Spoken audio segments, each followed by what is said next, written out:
YouTube viewers அனைவருக்கும் வணக்கம். இன்றைக்கி நம்ம இந்த வீடியோவில் 2025க்கான நட்சத்திர பலன்கள் பற்றி பார்த்துட்ருக்கோம். அதன் வரிசையில் இன்றைக்கி பார்க்க போகிறது திருவோண நட்சத்திரம். திருவோண நட்சத்திரம் மகர ராசியில் 4 பாதங்கள் கொண்டது. நட்சத்திர அதிபதி சந்திரன். 2025 இந்த நட்சத்திரக்காரர்களுக்கு என்னென்ன மாதிரி பலன்கள் வரப்போகுது அப்படின்றத பற்றி பார்த்துடலாம். பெண்களுக்கான பலன்கள், அதாவது திருவோணம் நட்சத்திரத்தில் பிறந்த பெண்கள் அப்படின்னு பார்க்கும்பொழுது படிப்பில் நல்ல ஒரு புத்திசாலித்தனத்தை பார்க்க முடியும். ரொம்ப அறிவானவங்க. அதே சமயத்தில் பார்த்திங்கன்னா இவங்களுக்கு எல்லார் மேலேயுமே அன்பு பாசம் கொஞ்சம் கூடுதலாகவே இருக்கும். டக்குன்னு எமோஷன் ஆகக்கூடிய குணம் கொண்டவங்க அப்படின்னு சொல்லலாம். ரொம்ப டக்குன்னு அழுதுருவாங்கன்னு சொல்லுவோம் இல்லையா, டக்குன்னு இமோஷன் ஆவாங்க. அதே மாதிரி பார்த்திங்கன்னா எல்லார் மேலேயும் அன்பு வைக்கிறதும் கொஞ்சம் அளவுக்கு அதிகமாகவே இருக்கும். கூட்டு குடும்பம் அப்படின்னு பார்த்திங்கன்னா ரொம்ப பிடிக்கும் இவங்களுக்கு. படிப்பு விஷயம் பார்க்கும்பொழுது நமக்கு இதுதான் எதிர்காலம்னு நினச்சி படிக்கக்கூடிய பிள்ளைங்க தான் திருவோண நட்சத்திரக்காரங்க. அதுலேயும் ரொம்ப முக்கியமாக பார்க்கும்பொழுது பிறப்பு கட்டத்தில் ராகுவோட புதன் சேர்ந்துருக்கு அப்படின்னிங்கன்னா அந்த புதன் பார்த்திங்கன்னா கொஞ்சம் வேலை செய்யாமல் போகிறதுக்கு உண்டான வாய்ப்புகள் இருக்குது. ரொம்ப சின்ன கிரகம் அப்படின்றதுனால படிப்பு கொஞ்சம் மந்தமாக வரத்துக்கு உண்டான வாய்ப்புகளும் இருக்குது.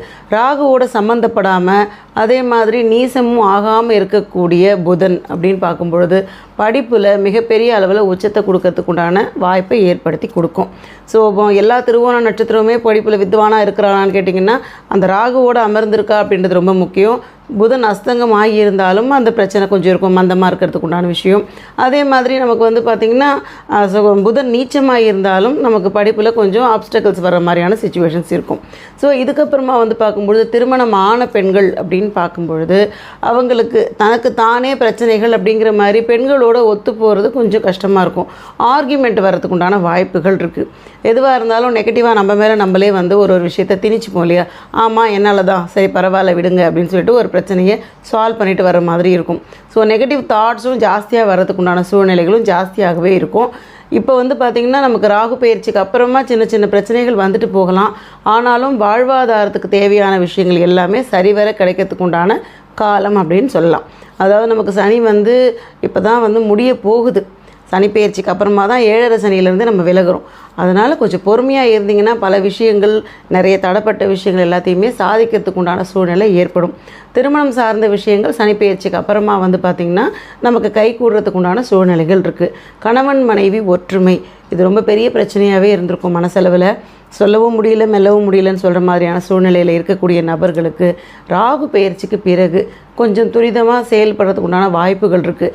நீங்கள் பிரியணும்னு நினைக்கிறவங்க ரொம்ப வருஷமாக ட்ரை பண்ணிக்கிட்டே இருக்கும், அது ஒரு முடிவுக்கே வரலன்னு நினைக்கிறவங்களுக்கு சுமூகமான ஒரு பிரிவையும் கொடுக்கும். அதே மாதிரி திரும்பவும் ரீயூனியன் ஆகணும்னு ட்ரை பண்ணுறவங்களுக்கு இது பார்த்திங்கன்னா மனசு சார்ந்த விஷயங்கள் தான். சந்திரன் அதிபதியாக இருக்கிற ஒரு காரணத்தினால நமக்கு திரும்பவும் ஏதாவது பாசிட்டிவ் வைப்ரேஷனோடு ஸ்டார்ட் பண்ணக்கூடிய விஷயங்களுக்கு அதற்கேற்ற மாதிரி பலன்களும், நெகட்டிவ் தான் வேணும்னு எதிர்பார்க்குற நபர்களுக்கு அதற்கேற்ற மாதிரி பலன்களும். நம்ம நெகட்டிவ்னு சொல்லிடுறோம், அவங்கவுங்களுக்கு அது பாசிட்டிவாகவும் இருக்கலாம். ஸோ நீங்கள் எதிர்பார்க்குற விஷயங்களில் இருக்கக்கூடிய தடைகள் விலகிறது அப்படின்னு பார்த்திங்கன்னா அந்த சனி நகரணும், அதுக்கப்புறம் ராகு நகரணும். இந்த 2 நகர்வுகளுக்கு அப்புறமா நீங்கள் எதிர்பார்த்த விஷயங்கள் நடக்கிறதுக்கு உண்டான சூழ்நிலை ஏற்படும். அடுத்து ஆண்களுக்கான பலன்கள். ஆண்கள் அப்படின்னு பார்க்கும்பொழுது சம்பள குறைபாடு அப்படின்ற ஒரு விஷயத்தை அவங்க அதிகமாக பார்க்கக்கூடிய ஒரு சூழ்நிலை இருக்கும். வேலை கிடைக்கிறதுல சின்ன சின்ன தாமதங்கள் இருக்கலாம். அதே மாதிரி படித்து முடிச்சுட்டு ரொம்ப காலம் வெயிட் பண்ணிகிட்டே இருக்க மாதிரியான சிச்சுவேஷன்ஸ்லையும் இவங்க தாங்கிட்டு இருப்பாங்க. என்ன ரீசன் அப்படின்னு பார்த்தீங்கன்னா திருவோண நட்சத்திரத்துக்கு 7.5 சனி போய்கிட்டு இருந்தது. திரும்பவும் சனி வக்கரமாகி அதே மாதிரி மகர ராசியில் உட்காந்துது. ஸோ கிடச்சிரும்னு நினைக்கிற சமயத்தில் திரும்பவும் ஒரு பேக்கு அப்படியே திரும்ப பிரேக் எடுத்து அது பேக் பண்ணிக்கிட்டே இருக்கிற மாதிரியாக இருந்திருக்கும். ஸோ இதுக்கப்புறமா நம்ம அடுத்து ஃப்ரண்ட்டுக்கு போகிறோமா இல்லையா அப்படின்னா சனியோட நகர்வு வரைக்கும் வெயிட் பண்ணுங்கள். 2025 பல நல்ல விஷயங்கள் இருக்குது. வேலைக்கு ஆல்ரெடி போய்கிட்டு இருக்க நபர்களாக இருந்தீங்கன்னா உங்களுக்கு ஒரு கிரகங்கள் மாற அதிகபட்சமான எதிர்பார்ப்புகள் கண்டிப்பாக நிறைவேற்றப்படும். திருமணம் ஆனவங்களுக்கு வீட்டில் மதிப்பே இல்லை. என்ன யோசித்தாலும் நம்ம மேலே ஒரு நெகட்டிவான பேச்சு தான் பேசுகிறாங்க. ஒரு பாராட்டுக்கள், என்ன நல்ல விஷயம் பண்ணாலும் அந்த பாராட்டு கிடைக்க மாட்டேங்குது, நம்மளை மதிக்கிறதே கிடையாது அப்படின்னு நினச்சிக்கிட்டு இருந்த நபர்களுக்கு இந்த முறை பார்த்திங்கன்னா மிகச்சிறந்த காலகட்டமாக இருக்கும் இந்த வருஷம். ஸோ இந்த 4 விதமான கிரக பயிற்சிகள் இருக்குது. ராகு, கேது, சனி மற்றும் குரு. இந்த 4 கிரக பயிற்சிகள் நடக்க மாறுதல்கள் அப்படின்றத கண்டிப்பான முறையில் உங்கள் வாழ்க்கையில் பார்க்க முடியும். ஒரே வருஷத்தில் 4 கிரகங்கள் பெயர்ச்சி அடையிறதுனால பல நல்ல மாறுதல்கள் இருக்குது. சின்ன சின்ன நெகட்டிவ் வந்தாலும் கூட அடுத்தடுத்த கிரகங்கள் வந்து பெயர்ச்சி அடையும் பொழுது பல நல்ல மாறுதல்கள் அப்படின்றது கண்டிப்பாக உண்டு. கடன் வாங்கிக்கிட்டே இருக்கிற மாதிரியான சுச்சுவேஷன்ஸ் நிறைய போய்கிட்டே இருந்திருக்கும் இந்த 7.5 சனி அப்படின்ற காரணத்தினால. ஸோ இந்த 7.5 சனி கம்ப்ளீட் ஆகுது அப்படிங்கிறதுனால பெரிய பாரமே குறைஞ்ச மாதிரி அதாவது நீங்கள் எதிர்பார்த்த மாதிரியே நல்ல சம்பளத்தில் வேலை, அதுக்கப்புறம் வந்து வெளிநாட்டுக்கு போய் செட்டில் ஆகணும்னு நினைக்கிறவங்களுக்கு ராகு பயிற்சிக்கு பிறகு அதற்குண்டான சூழ்நிலை கண்டிப்பான முறையில் ஏற்படும். பிரிவுகள் வரக்கூடிய சூழ்நிலைகள் வந்து சின்ன சின்னதாக இருக்கும். அதாவது படிப்பு ரீதியாக நம்ம வெளிநாட்டுக்கு போய் தங்குறது, அப்படி இல்லைனா வேலைக்காக நம்ம வெளிநாட்டுக்கு போய் தங்குறதுன்னு குடும்பத்திலேருந்து பிரிஞ்சு போகிறதுக்கு உண்டான சூழ்நிலைகளும் வரும். அது வந்து ஒரு பாசிட்டிவான விஷயமாக தான் இருக்கும். அதை நினச்சி பயப்பட வேண்டிய அவசியம் கிடையாது. பெண்கள் அப்படின்னு பார்க்கும்பொழுது அவங்க கல்யாணம் ஆகி மாமியார் வீட்டுக்கு போயிடுவாங்க இல்லையா, அந்த மாதிரி பிரிவுகள் அப்படின்னு நினச்சிக்கோங்க. ராகு பயிற்சிக்கு அப்புறமா நடக்கக்கூடிய பிரிவுகள் ஒரு சுபமான பிரிவுகளாக வர்றதுக்கு உண்டான வாய்ப்பும் இருக்குது. ஸோ சம்பளம் சார்ந்த விஷயத்தில் பயப்பட வேண்டாம். வேலை கிடைக்கலையே அப்படின்னிங்கன்னா அந்த சனி நகர்ந்ததுக்கு அப்புறமாவே வேலை கிடைக்கிறதுக்கு உண்டான சூழ்நிலையும் ஏற்படுத்தி கொடுத்துரும். அடுத்து மாணவர்களுக்கான பலன்கள். மாணவர்கள் அப்படின்னு பார்த்தீங்கன்னா இவங்க வந்து சந்திர தசையில் பிறந்து அதுக்கப்புறமா செவ்வாய் தசை வந்துடுது. செவ்வாய் தசை வந்ததுன்னா ஒரு 12 வயசு வரைக்கும் வந்து பார்த்திங்கன்னா கொஞ்சம் நார்மலாக போகிற மாதிரி இருக்கும். கொஞ்சம் அடம் பிடிக்கிறது இதெல்லாம் இயற்கையாகவே இருக்கக்கூடிய விஷயங்கள் தான். அடுத்ததாக ராகு வந்துடுது. அதாவது இந்த ராகு தசை வந்து பார்த்திங்கன்னா 30 வயசு வரைக்கும் இதுவே போய்கிட்டு இருக்கும். 12 வயசுக்கு அப்புறமா ராகு தசை அப்படிங்கிறதுனால புதன் உங்கள் பிறப்பு கட்டத்தில் நல்லா பவர்ஃபுல்லாக உட்காந்துருக்கு. இல்லை எந்த இடையூறுகளும் இல்லாமல், அதாவது ராகுவோட பிடியிலையோ கேதுவோட பிடியிலையோ இல்லாமல் நீசமாகாமல் இருக்கிற பட்சத்தில் படிப்பை பற்றி கவலைப்படவே வேண்டியதில்லை. நல்லபடியாக படிப்புன்றது வந்துக்கிட்டே இருக்கும்.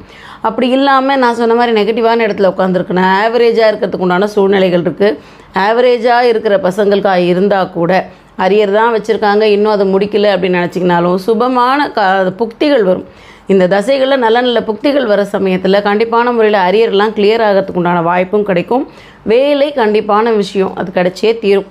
அதாவது இந்த கிரக பயிற்சிகள் நடக்கிற சூழ்நிலை வந்து பார்த்திங்கன்னா 7.5 வந்து நமக்கு முடிய போகுது. 7.5 சனி முடியுதுன்னு சொன்னாலே வேலையை கொடுத்துட்டு தான் போகும். அதனால் அதை நினச்சி நீங்கள் வருத்தப்படவே வேண்டியதில்லை. இந்த மார்ச் மாதம் கம்ப்ளீட் ஆகிறதுக்கும் வேலை கைக்கு வர்றதுக்கும் சரியாக இருக்கிற மாதிரியாக இருக்கும். ஏப்ரல்லேருந்து வந்து பார்த்திங்கன்னா ஒரு நல்ல புதிய வாழ்க்கையை ஆரம்பிக்கிற மாதிரியான சுச்சுவேஷன் கண்டிப்பான முறையில் வரும். வெளிநாட்டுக்கு போய் படிக்க வைக்கணும் பிள்ளைங்களை அப்படின்னு நினச்சிங்கன்னா அதற்கான சூழ்நிலை நல்லபடியாகவே இருக்குது. மருத்துவம் சார்ந்த படிப்புக்காக ட்ரை பண்ணக்கூடிய நபர்களுக்கு ராகு பயிற்சி வர்றது வந்து பார்த்திங்கன்னா ஒரு வரப்பிரசாதம்னு சொல்லலாம். அதுக்கான மார்க் எடுத்து குவிக்கிறதுக்குண்டான சூழ்நிலையும் நல்லபடியாகவே தெரியுது. ஸோ மதிப்பெண்கள் பற்றி கவலைப்பட வேண்டிய அவசியமே கிடையாது. 30 வயசு வரைக்கும் இருக்கக்கூடிய நபர்களுக்கு ராகுவால் சில பாதிப்புகள் வந்து போனாலும் நல்ல புக்திகள் வர சமயத்தில் பொதுவாகவே எல்லாருக்கும் சம்பாத்தியம் அப்படின்றது கொடுத்துட்டு போகும். மேக்ஸிமம் வந்து பார்த்திங்கன்னா ராகு சமயத்தில் இது சந்திரன் அதிபதியாக இருக்கக்கூடிய நட்சத்திரம் அப்படிங்கிற காரணத்தினாலேயே ராகுவுடைய தசை முடிகிற வரைக்கும், அதாவது 30 வயசு கம்ப்ளீட் ஆகிற வரைக்கும், சிலருக்கு 29லேயே வந்து இந்த ராகு தசை கம்ப்ளீட் ஆகிடும். அது வரைக்கும் ஒரு போராட்டமாக ஒரு சுச்சுவேஷன் வர மாதிரி இருக்கும். கடைசி 6 மாதம் இருக்கு இல்லையா, அந்த 6 மாதம் வந்து கொஞ்சம் திருப்தியாக போகிற மாதிரியான சுச்சுவேஷனும் இருக்கும். எப்பயுமே இந்த ஒரு ராகு தசை நடக்குது அப்படின்னும் பொழுது ராகு தசை சமயத்தில் சின்ன சின்ன பிரச்சனைகளை ஃபேஸ் பண்ணுற மாதிரி இருக்கும். போராடிக்கிட்டே இருக்கிற மாதிரியான சுச்சுவேஷன்ஸ் எல்லாம் வந்துக்கிட்டே இருக்கும். அதுலேயும் ராகு உட்காந்துருக்கிற இடம் வந்து பார்த்திங்கன்னா நமக்கு 3வது வீட்டில் இருக்குது. ஸோ இந்த 3வது வீட்டில் இருக்கும்போது தைரியம் அப்படிங்கிறதுனால நம்ம திரும்ப திரும்ப வந்து பரவாயில்ல ட்ரை பண்ணுவோம், நமக்கு கிடைக்கும் அப்படின்னு ஒரு பாசிட்டிவ் தாட்ஸோடு ட்ரை பண்ணிக்கிட்டே இருப்போம். சந்திரனை அஸ்தங்கம் பண்ணக்கூடிய கிரகம் தான் ராகு. இந்த சூழ்நிலை வந்து பார்த்திங்கன்னா ஏன் நெகட்டிவாகவே போகுது அப்படின்னு யோசிச்சிங்கன்னா நமக்கு வந்து சந்திரனுடைய அதிபதி நட்சத்திரம் ராகு தசை போயிட்டுருக்கிற காரணத்தினால அடிக்கடி வந்து பார்த்திங்கன்னா ஒரு நெகட்டிவ் தாட் வரும். ரொம்ப டவுன் ஆகிடுவோம். யாராவது பூஸ்ட் பண்ணும்போது தான் கான்ஃபிடென்ஸே வரும். இந்த மாதிரி சூழ்நிலை இருப்போம். ஆஃப்டர் 30 அப்படின்னு பார்த்திங்கன்னா குருவுடைய தசை வந்துடுது. ஒரு 46 வயசு வரைக்கும் பார்த்திங்கன்னா ரொம்ப ஃப்ரீயாக வாழ்க்கை போகும். பிரச்சனைகள் அப்படின்னு பார்த்திங்கன்னா பெரிய அளவு பிரச்சனைகள் கிடையாது. அது சிலருக்கு வந்து பார்த்திங்கன்னா முன்பின் முரணாக வரதுக்கு உண்டான வாய்ப்பும் இருக்குது. ஏன் அப்படின்னு யோசிக்கும் பொழுது குரு அஸ்தங்கமாக இருக்கிற காரணத்தினால சின்ன சின்ன முரண்பாடு வரும்.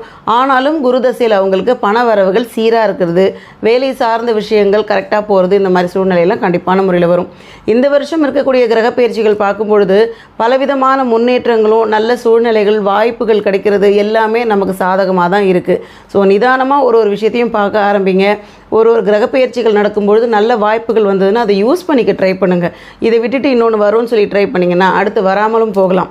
வரக்கூடிய வாய்ப்புகள் எல்லாம் அப்படி அப்படியே யூஸ் பண்ண ஆரம்பிச்சிங்கன்னா வாழ்க்கையில் வளம் அப்படின்றது நிச்சயமாக உண்டு. அடுத்து கோச்சார பலன்கள்.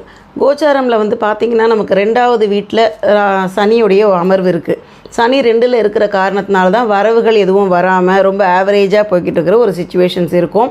இப்போ வந்து சனி வந்து கோச்சாரமில் மாறினதுக்கப்புறமா இந்த கிரகப்பெயர்ச்சி நடந்த உடனேயே பல மாறுதல்கள் உங்களுக்கு கண்டிப்பான முறையில் வந்தே தீரும். பண நிலுவைகள் இருக்குது பார்த்தீங்களா, நம்மக்கிட்ட பணம் வாங்கிட்டு கொடுக்காமல் இருக்கிறவங்க கண்டிப்பான முறையில் கொடுத்துருவாங்க, வேலை கிடைக்கும், அதே மாதிரி நல்ல வாய்ப்புகள் அப்படின்றது கொடுத்தே தீரும். ராகு கேது பயிற்சி வர ஆரம்பித்ததுக்கப்புறமா நமக்கு என்ன வாழ்க்கையில் கிடைக்கும் அப்படின்னு பார்க்கும்பொழுது வருமானம் இரட்டிப்பாக வர்றதுக்குண்டான சிச்சுவேஷன். ரொம்ப நாளாக வேலை கிடைக்கல, ஆனால் கிடைச்சா நான் வந்து பார்த்திங்கன்னா பெரிய வேலைக்கு தான் போவேன்னு காத்திருக்க நபர்களுக்கு கண்டிப்பான முறையில் அந்த சூழ்நிலையை கொடுத்தே தீரும். அதன் பிறகு வந்து பார்த்திங்கன்னா ஆடம்பர செலவுகள் ஆகிறதுக்கு உண்டான வாய்ப்பு இருக்குது. பணம் வந்தால் சேர்த்து வைக்க ஆரம்பிங்க, வர்ற பணம் அந்த வேகத்தில் செலவாகிறதுக்கு உண்டான சூழ்நிலையும் அளவுக்கு அதிகமாக இருக்குது. ஆசைகள் பெருகிற சூழ்நிலையாக இருக்கும். கேது வந்து பார்த்திங்கன்னா நகர்ந்ததுக்கப்புறமா உடல் உபாதைகள் அடிக்கடி ஏதாவது ஒரு உடம்புக்கு படுத்திக்கிட்டே இருக்குது, டக்குன்னு ஜுரம் வருது, இல்லைன்னா ஸ்ட்ரெஸ் ஆகிடுது, வாமிட், லூஸ் மோஷன், இந்த மாதிரி ஒரு தொந்தரவு வந்துக்கிட்டே இருக்குது அப்படின்னு நினைக்கிறவங்களுக்கு இந்த கேதுவுடைய பெயர்ச்சிக்கு பிறகு அந்த பிரச்சனையிலேருந்து விடிவு காலம் கண்டிப்பான முறையில் உண்டு. குருவுடைய பெயர்ச்சி, குரு பெயர்ச்சி நடந்ததுக்கு அப்புறமா வந்து பார்த்திங்கன்னா தொழிலில் சின்ன சின்ன மாறுதல்கள் வரும். அதே மாதிரி இடம் பெயர்ச்சி அடையிறதுக்கு உண்டான சூழ்நிலை வரும். நீங்கள் வீடு மாறி போகிறது, பக்கத்தெருவுக்கே வீடு மாறி போனால் கூட ஒரு சின்ன இடப்பெயர்ச்சி கொடுத்துட்டு போகும் அப்படின்னு சொல்லுவோம் இல்லையா, அந்த மாதிரியான சூழ்நிலையை கண்டிப்பான முறையில் கொடுக்கும். நல்ல மாற்றங்கள் அப்படின்றது இந்த கோச்சார ரீதியாக கிரகப்பெயர்ச்சிகள் நடக்க கண்டிப்பான முறையில் வந்தே தீரும். அடுத்து நட்சத்திர தோஷம், அதாவது ஒரு நட்சத்திரத்துக்கும் ஒரு கிரகம் வந்து தோஷமாக ஆகக்கூடியது அப்படின்னு சொல்லிக்கிட்டு இருந்திருக்கேன். இதன் வரிசையில் திருவோண நட்சத்திரத்துக்கு தோஷமாகக்கூடிய கிரகம் சுக்கிரன். இந்த சுக்கிரன் வந்து தோஷமாக இருக்கிற ஒரே காரணத்தினால மட்டும்தான் சம்பள குறைபாடு, வீடு வாசல் வாங்குறதுல ஒரு சிக்கல் வருது, அதே மாதிரி நமக்கு வந்து நகை வாங்குறதுலேயும் ஒரு சிக்கல் வருது, நகை மேலே ஒரு பெரிய ஈடுபாடு இருக்காது, நம்ம ஏதாவது வந்து ஆன்டிக் மாதிரி இருக்கிற மாதிரி ஏதாவது சாதாரண விஷயங்கள் போட்டுக்கலாம் அப்படின்ற எண்ணம் வரும், நமக்காக பெருசாக செலவு பண்ணிக்க மாட்டோம், ஆசைகள் ரொம்ப குறைவாக தான் இருக்கும். அதாவது ஆடம்பரமாக வாழறதுக்கு உண்டான ஆசைகள் மேலே பெரிய ஈடுபாடு இருக்காது, எளிமையாக வாழ தான் பிடிக்கும். நம்மளை ட்ரெஸ் பண்ணிக்கிறதுலேயே பெரிய இன்ட்ரெஸ்ட் இல்லாத மாதிரியான ஒரு சிச்சுவேஷன்ஸும் இருக்கும். ஸோ இதுக்கு எல்லாத்துக்கும் என்ன செய்யணும் அப்படின்னு பார்த்தீங்கன்னா, சம்பள குறைபாடும் தீரணும், வேலை கிடைக்கணும், அதே மாதிரி வந்து பார்த்திங்கன்னா நமக்கு சுக்கிரனுடைய காரகத்துவம் அதிகமாக கிடைக்கணும். சுக்கிர காரகத்துவம் நிறைய கிடைச்சா மட்டும்தான் பண வரவுகள், சம்பள குறைபாடு எல்லா விஷயத்தையும் ஒரே வழியாக தீர்க்கறதுக்கு உண்டான சூழ்நிலையை கொடுக்கறது சுக்கிரனோட வழிபாடுகள். சுக்கிரனுக்கு அதிபதி அப்படின்னு பார்த்தீங்கன்னா மகாலட்சுமி. ஃபஸ்ட்டு மகாலட்சுமியோட வழிபாடை தொடர்ந்து பண்ணுங்கள். ஆல்ரெடி பெருமாளுடைய நட்சத்திரம் அப்படிங்கிறதுனால மகாலட்சுமி வழிபாடு செய்கிறது சிறப்பான பலன்களை கொடுத்தே தீரும். அடுத்ததாக வந்து பார்த்திங்கன்னா வெள்ளை கலர் யூஸ் பண்ணுங்கள். வெள்ளை கலர் வந்து பார்த்திங்கன்னா மகாலட்சுமிக்கு உகந்த கலர், சுக்கிரனுக்கான கலர்னு சொன்னாவே முதல்ல வெள்ளை தான். வெள்ளையை யூஸ் பண்ணுங்கள். ஒயிட் ஷர்ட் போட்டு இம்பார்ட்டண்ட்டான சூழ்நிலையில் நீங்கள் போட்டுட்டு போகிறது நல்ல பலன் கொடுக்கும். அதே மாதிரி பெண்கள் வந்து அதுக்குண்டான ஷாலாவது யூஸ் பண்ணுங்கள். அப்படி எதையும் யூஸ் பண்ண முடியல அப்படின்னா ஒரு ஒயிட் கலர் கர்ச்சீஃப் இந்த மாதிரி யூஸ் பண்ண ஆரம்பிச்சிங்கன்னா கூட பல நல்ல விஷயங்கள் கொடுக்கும். வெள்ளி யூஸ் பண்ணலாம். வெள்ளி தான் சுக்கிரனுக்கு உண்டான உலோகம் அப்படின்னு சொல்லுவோம். ஸோ வெள்ளியில் வந்து ஒரு காப்போ அப்படி இல்லைனாக்கா ஒரு ரிங்கோ எடுத்து கையில் மாட்டிக்கிட்டிங்கன்னா அது உங்களை டச் பண்ண சுக்கிரன் ஆக்டிவேட் ஆகிறதையும் கண்கூடாக பார்க்கலாம். அடுத்ததாக உங்களுக்கு வாங்க முடியும் வசதி இருந்ததுன்னா வைரம் அணிஞ்சிக்கிறது ரொம்ப நல்ல பலன்களை கொடுக்கும். வெள்ளிக்கு ஈக்குவலாக தான் வைரமும் வேலை செய்யும். ஸோ நீங்கள் வந்து ரெண்டுத்தில் ஏதாவது ஒன்று கண்டிப்பான முறையில் யூஸ் பண்ணுங்கள். யூஸ் பண்ண மாறுதல்கள் அப்படின்றது நிச்சயமாக வரும். நெற்றிக்கு திருநீர் வச்சுக்கோங்க. இது வந்து பார்த்திங்கன்னா பலவிதமான தடங்கல்கள்லேருந்து உங்களை நிவர்த்தி பண்ணி கூட்டிகிட்டு வரும். ஸோ ஒரு விஷயம் யூஸ் பண்ணும்போது தான் தெரியும் இது நல்ல மாறுதல்கள் நமக்கு கொடுக்குது அப்படின்றத பற்றி. அடுத்ததாக தொடர் வழிபாடு. இந்த தொடர் வழிபாடு அப்படின்னு பார்த்தீங்கன்னா இந்த வருஷம் முழுக்க நான் செய்ய வேண்டிய வழிபாடு என்னென்னா காமாட்சி அம்மனோட வழிபாடு. ஸோ அம்மன் வழிபாடுகள் தொடர்ந்து பண்ணும்பொழுது நம்மளுடைய நட்சத்திரம் சார்புடைய கடவுள் அப்படிங்கிறதுனால நெகட்டிவ் தாட்ஸ் வராது, நம்ம முன்னேற்றத்தில் தடைகள் வராமல் நம்மளை காப்பாற்றி கொண்டு போயிட்டே இருக்கும். ஸோ முன்னேற்றம் அப்படின்றது நிச்சயமாக இருக்குது இந்த வருஷம். இன்றைக்கி இந்த வீடியோவில் திருவோண நட்சத்திரத்துக்கான பலன்கள் பற்றி பார்த்தோம். இந்த வீடியோ உங்களுக்கு பிடிச்சிருந்தா லைக் பண்ணுங்கள், ஷேர் பண்ணுங்கள், சப்ஸ்கிரைப் பண்ணுங்கள். டவுட் இருந்தால் கமெண்ட் பண்ணுங்கள். நன்றி, வணக்கம்.